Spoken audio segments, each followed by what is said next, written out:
नमस्कार मित्रांनो. आजच्या व्हिडिओमध्ये आपण चर्चा करणार आहोत वृषभ राशीचं मे 2025 करताचा संपूर्ण राशीफळ. संपूर्ण जो मे महिना आहे हा थोडासा स्पेशल आहे, कारण या मे महिन्यामध्ये महत्त्वपूर्ण मोठे जे 3 ग्रह आहेत, गुरु, राहू, केतू, हे जे तिन्ही ग्रह आहेत हे राशी परिवर्तन करणार. खास करून गुरु जो ग्रह आहे हा तुमच्याच राशीमध्ये गेला वर्षभर भ्रमण करत आहे. तो आता तुमच्या द्वितीय स्थानामध्ये दिनांक 15 तारखेनंतर जाणार आहे. बाकीचे ग्रह आहेत ते सुद्धा तुमच्यासाठी अतिशय शुभ फलदायी असणार आहेत. तर त्याचे जे प्रभाव परिणाम आहेत हे तुमच्या जीवनाच्या प्रत्येक क्षेत्रावर कशा प्रकारे होणार आहे आणि कशा प्रकारे खरं तर तुम्हाला त्या संदर्भात लाभ घ्यायला हवा, या सर्व संदर्भातली खुलासेवार चर्चा आपण या व्हिडिओमध्ये करणार आहोत. तर सुरुवातीला आपण चर्चा करू की तुमचं जे स्वास्थ्य आहे मानसिक किंवा शारीरिक हे नेमकं कशा प्रकारचं असेल. जसं की तुमच्याच राशीमध्ये जो रवी आहे, हा रवी येणार आहे दिनांक 15 तारखेनंतर. त्याचप्रमाणे 24 तारखेनंतर बुधचा ग्रह आहे, हा सुद्धा तुमच्याच राशीमध्ये येणार आहे. राशीमध्ये हर्षल सुद्धा आहे. आणि सगळ्यात महत्त्वाचं म्हणजे राशीमध्ये भ्रमण करणारा जो गुरु आहे, हा गुरु 15 तारखेनंतर तुमच्या द्वितीयात भ्रमण करणार आहे. आणि खास करून तुमच्या राशीचा जो स्वामी आहे शुक्र, जो की गेल्या जवळजवळ 1-1.5 महिन्यापासून तुमच्या लाभस्थानामध्ये भ्रमण करतोय, या महिन्यामध्ये सुद्धा तो तुमच्या लाभस्थानामध्ये भ्रमण करणार आहे. महत्त्वाचं म्हणजे तो मार्गस्थ झालेला आहे. एकंदरीतच सांगायचं झालं तर हा संपूर्ण जो महिना आहे तुमच्याकडे अतिशय शुभफलदायी असणार आहे. खास करून मानसिक किंवा शारीरिकदृष्ट्या तुम्ही संपूर्णपणे तंदुरुस्त असणार आहात आणि तुमचे विचार सुद्धा खूप ट्रान्सपरंट असतील. आपल्या विचार ते ठाम राहणं, आपल्या मताशी तडजोड न करणं हा तुमचा खाक्या आहेच. आणि त्याचप्रमाणे घटना घडतील, तुम्ही घेतलेले निर्णय अगदी अचूक येतील. आणि खास करून तुमच्यातला जो कॉन्फिडन्स आहे, तुमच्यातली जी एनर्जी आहे ही जबरदस्त दिसून येईल. तृतीय भावामध्ये भ्रमण करणारा जो मंगळ आहे, हा मंगळ तुम्हाला बऱ्याच प्रमाणात ऍक्टिव्ह बनवेल. तुम्ही एका जागेवरती स्थिर राहणार नाही, जी की खूप चांगली गोष्ट आहे. महत्त्वाची कामं पटापट हाती घ्यायला पूर्ण करून सुद्धा दाखवाल. तुमच्या कामाचा तुम्ही ठसा उमटवाल. लक्षात घ्या, तुमच्यासाठी अतिशय उत्तम अशा प्रकारचा हा कालावधी आहे. संपूर्ण जो मे महिना आहे, खरं तर गेल्या 1.5-2 महिन्यामध्ये सुद्धा त्याचा तुम्ही अनुभव घेतलेला असेल, त्याच्यामुळे हा सुद्धा महिना त्याच्याही पेक्षा चांगला असणार आहे. आणि इथे बॉटम लाईन अशी आहे की ज्यावेळेस तुमचा कालावधी चांगला असतो त्यावेळेस तुमचं 100% काय 200% द्यायला हवं. कारण त्यामुळे तुम्हाला येणार जे रिझल्ट्स आहेत ते तुम्हाला अपेक्षित असतात. नशिबाची साथ, भाग्याची साथ तुमच्या बाजूने असते. त्यामुळे जास्तीत जास्त मेहनत करण्याची तयारी ठेवा. अर्थात तुमच्या राशीला हे सांगण्यासारखं नको, कारण तुमची जी राशी आहे मुळातच मेहनत करणारी आहे. परंतु कधी कधी लॅविश लाईफकडे थोडेसे आकर्षित होणारे, त्याच्यामुळे लेझीनेस थोडासा जास्त दिसतो. फक्त तुम्हाला इथे थोडंसं लक्ष देणं गरजेचं आहे. बाकी जर का सांगायचं झालं तर अतिशय चांगला कालावधी आहे. अजिबात काळजी करू नका. ज्या गोष्टी तुमच्या अपेक्षित आहेत त्याप्रमाणे घडत जातील. आणि त्या संदर्भात तुम्हाला शारीरिक किंवा मानसिकदृष्ट्या कुठल्याही प्रकारचे त्रास अजिबात होणार नाही. यानंतर आपण चर्चा करणार आहोत तुमचं जे आर्थिक स्तर आहे हा नेमका कशा प्रकारचा राहील. तुमच्या राशीकरता 3 जे ग्रह आहेत ते सगळ्यात महत्त्वपूर्ण राहतात. पहिला जो आहे तो बुध, जो की तुमचा धनेश आहे, पंचमेश आहे. दुसरा जो ग्रह आहे तो गुरु, जो की तुमचा अष्टमेश आहे आणि लाभेश आहे. आणि तिसरा जो ग्रह आहे दिशाणी, जो की तुमचा राजयोगकारक ग्रह आहे. बुधचा ग्रह आहे तुमच्या लाभस्थानातून व्ययस्थानातून तुमच्याच राशीत येणार आहे.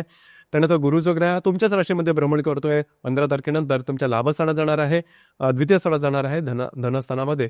आणि जो शनी आहे, हा शनी तुमच्या लाभस्थानातच भ्रमण करतो आहे आणि पुढचे जवळजवळ येणारे 2.25 ते 2.5 वर्ष तुमच्या लाभस्थानातच राहणार. एकंदरीतच सांगायचं झालं तर हा संपूर्ण महिना जो आहे अतिशय उत्तम आणि अत्यंत शुभफलदायी असणाऱ्या आर्थिक संदर्भात तुम्हाला काही चांगले आर्थिक लाभ मिळणाऱ्या, आर्थिक संदर्भात काही नवीन रिसोर्सेस तुमच्या समोर येणार आहे की ज्यामधून तुम्ही आर्थिक जे तुमचं उत्पन्न आहे ते वाढवू शकाल.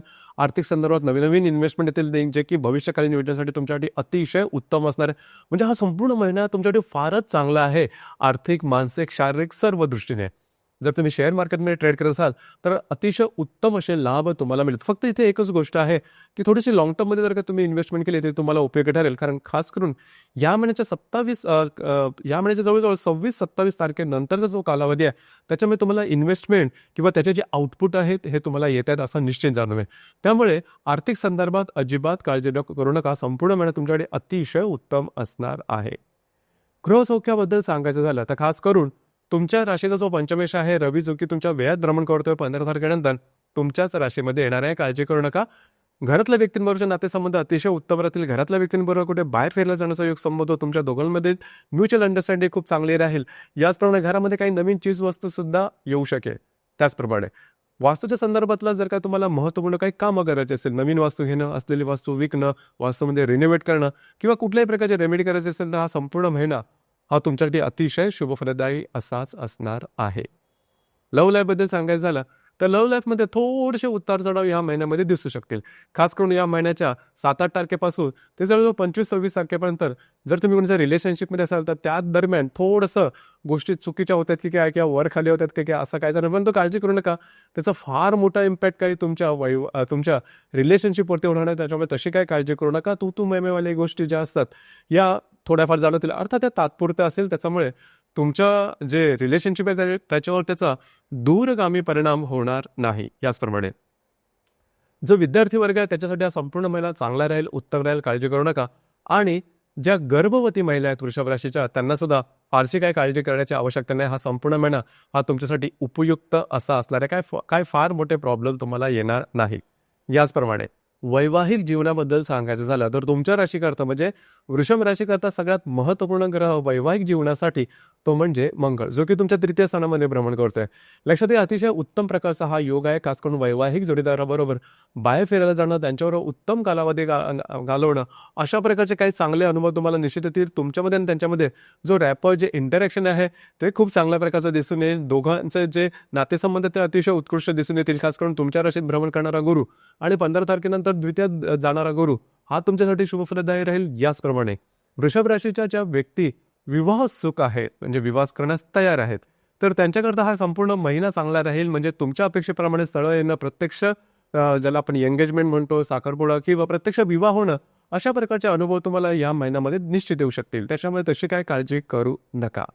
जे तुमचं कार्यक्षेत्र आहे त्या संदर्भात सांगायचं झालं तर तुमच्या राशीचा राजयोगकारक ग्रह शनी हा तुमच्या लाभस्थानात भ्रमण करतोय. अजिबात काळजी करू नका. खास करून जे तुमचं कार्यक्षेत्र असेल, तुम्ही गेल्या जवळजवळ 2-2.5 वर्षामध्ये कार्यक्षेत्राच्या संदर्भात बरीच मेहनत घेतलेली असेल आणि विशेष म्हणजे कुठलीही अपेक्षा न धरता ती मेहनत तुम्ही घेतली. अर्थात अपेक्षाही धरली जातेच, परंतु तुमच्या अपेक्षेप्रमाणे काही मिळतही नव्हतं. आत्ता जवळजवळ गेल्या महिन्यापासून गोष्टीमध्ये थोडासा तुम्हाला चेंज आलेला दिसेल की हळूहळू तुमच्या अपेक्षेप्रमाणे गोष्टी घडत आहे. या महिन्यामध्ये तुमच्या अपेक्षेपेक्षा जास्त तुम्हाला त्याचे जे आउटपुट आहे ते मिळायला सुरुवात होती. त्याच्यामुळे काळजी करू नका. जे मी सुरुवातीला सांगितलं, हा संपूर्ण जो महिना आहे हा तुमच्यासाठी अतिशय उत्तम आहे. भाग्याचे 7 उत्तम आहे म्हणून शांत बसू नका. जोरदारपणे कामाला लागा. 200% तुमचं जे मेहनत आहे ती करा. त्यामुळे तुम्हाला जास्तीत जास्त त्याचा फायदा उचलता येऊ शकेल. आता आपण थोडीशी चर्चा करू ग्रह योगाबद्दल. त्याचे प्रभाव परिणाम नेमके कशा प्रकारचे असतील.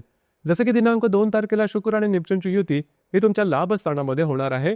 अतिशय उत्तम प्रकारची ही युती आहे. तुम्हाला काही चांगले उत्तम लाभ मिळू शकतील. अचानकपणे काही महत्त्वपूर्ण गोष्टी सुद्धा करू शकतील. नवनवीन इन्कमचे जे स्रोत आहेत, उत्पन्नाचे जे स्रोत आहेत, हे तुमच्यासाठी उपलब्ध होतील, जे की शुभफलदायी असतील. याचप्रमाणे दिनांक 17 तारखेला रवी आणि हर्षलची युती होणार आहे. अर्थात ही जी युती आहे ही युती थोडीशी भावनांचा कडेलोट करणारी आहे. म्हणजे या दरम्यान थोडंसं तुम्हाला स्वतःवरती कंट्रोल ठेवणं गरजेचं राहील. छोट्या मोठ्या कारणाने पटकन टोक गाठणं. कधी कधी तुमची राशी थोडीफार अशा प्रकारे वागते. राशीमध्ये थोडंसं अहंकार ज्याला आपण म्हणतो एकदम सूक्ष्म रूपात तो कधी कधी येतो आणि तो कधी कधी दिसला तर मोठ्या प्रमाणात कधी स्फोट पडतो. अशाच प्रकारचा काय अनुभव रवी हर्षलची युती 17 तारखेला होणार आहे त्या दरम्यान येऊ शकेल. तर त्या संदर्भात थोडीशी काळजी घेणं गरजेचं राहील. शुक्र मंगळाची जी युती तुमच्या तृतीय आणि लाभस्थानामधून होणार आहे दिनांक 22 तारखेला, ही अतिशय शुभफलदायी अशा प्रकारची युती आहे. चांगले लाभ मिळणं, महत्त्वपूर्ण कामं मार्गी लागणं, कमिटमेंट प्रॉमिसेस, कागदपत्री व्यवहार करता हा कालावधी चांगला राहील. याचप्रमाणे जी कामं तुमची होत नाहीत की ज्याच्यामध्ये खूप अडचणी येतात ती कामं जरूर हाती घ्या, सहजपणे पूर्ण होताना दिसेल. सगळ्यात महत्त्वाचं म्हणजे वैवाहिक जोडीदाराचे नातेसंबंध सुमधुर अशा प्रकारचे दिसून येतील. वैवाहिक जीवनाच्या संदर्भात काही महत्त्वपूर्ण घडामोडी या दरम्यान घडू शकते. जर तुम्ही विवाहसुख असाल तर त्या दरम्यान काही महत्त्वपूर्ण गोष्टी सुद्धा होऊ शकते की ज्या तुमच्या विवास पोषक आहे. तर एकंदरीतच हा जो संपूर्ण महिना तुमच्यासाठी शुभफलदायी असाच असणार आहे. खास करून जो 22 तारखेला शुक्र मंगळाची युती आहे ती तुमच्यासाठी उपयुक्त अशीच असणार आहे. दिनांक 24 तारखेला बुध हर्षची युती ही तुमच्या स्थानात होणार आहे. कागदोपत्री व्यवहाराच्या दरम्यान या संदर्भात काळजी घ्या. खास करून इन्व्हेस्टमेंटच्या बाबतीत काळजी घ्या. आता बुध हर्षची युती ही सुद्धा थोडीशी तुमची ज्या भावना आहेत या भडकवण्याची शक्यता जास्त आहे. भावनेच्या आहारी जाऊन कुठल्याही प्रकारचे चुकीचे निर्णय मात्र या दरम्यान घेऊ नका. दिनांक 30 तारखेला रवी बुधची युती ही तुमच्याच राशीमध्ये होणार आहे. अतिशय शुभफलदायी अशा प्रकारची युती आहे. या संपूर्ण महिन्यामध्ये तुमचा कॉन्फिडन्स जबरदस्त दिसून येईल आणि त्याच्यासाठी कारणंसुद्धा असे होते, की जी तुम्ही कामं हाती घ्याल ती पूर्ण होताना दिसेल. तुमच्या अपेक्षेपेक्षाही चांगले रिझल्ट्स त्याच्यामुळे अर्थात तुमचा कॉन्फिडन्स खूप हाय असेल. तुमचा जो मूड आहे, तुमची जी एनर्जी आहे ती जबरदस्त दिसून येईल.